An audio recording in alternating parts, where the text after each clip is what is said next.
کسی کا حق نہیں دبایا، کسی کا مال نہیں دبایا، کسی پر ظلم نہیں کیا.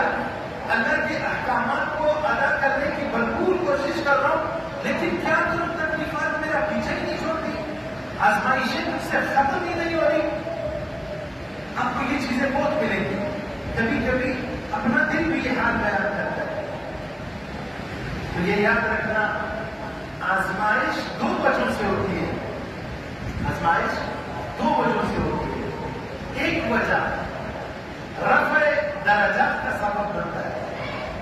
یعنی آسان الفاظ میں آپ کو سمجھاؤں، اللہ تعالیٰ نے اپنے ایک بندے کو بلند مقام دینا ہوتا ہے، اعلیٰ رتبہ، اعلیٰ درجہ، اعلیٰ مقام دینا ہوتا ہے. اب بندہ عبادت کر کے اس مقام تک نہیں پہنچ سکتا، کیونکہ اس کی عبادت کمزور ہوتی ہے. عبادت کے ذریعے اللہ نے جو اس کے لیے مقام رکھا ہے یہ وہاں تک پہنچ نہیں سکتا. اب اللہ اس پر تکلیف لا دیتے ہیں. کوئی مشکل، کوئی پریشانی، کوئی حال، کوئی تکلیف اس پر مسلط ہو جاتی ہے.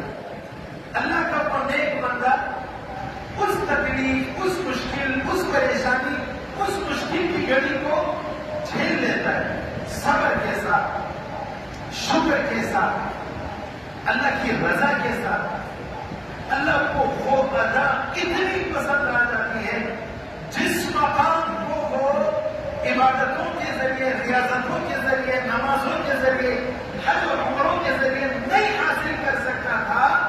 اللہ اسے وہ مقام اس مشکل پر، اس چھوٹی تکلیف پر صبر کرنے کی وجہ سے فوراً کو بلندی والے مقام پر بٹھا دیتے.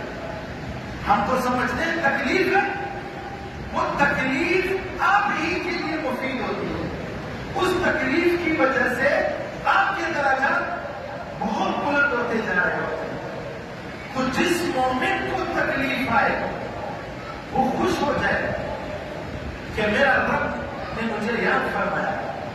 یہ یاد رکھنا، اگر کوئی یہ کہتا ہے کہ شکر میرے سر میں بھی درد نہیں ہے، مجھے کوئی بیماری آتی ہی نہیں ہے، یہ شخص پریشان ہو جائے کہ اللہ نے آزمائش میں نہیں پڑ رہے.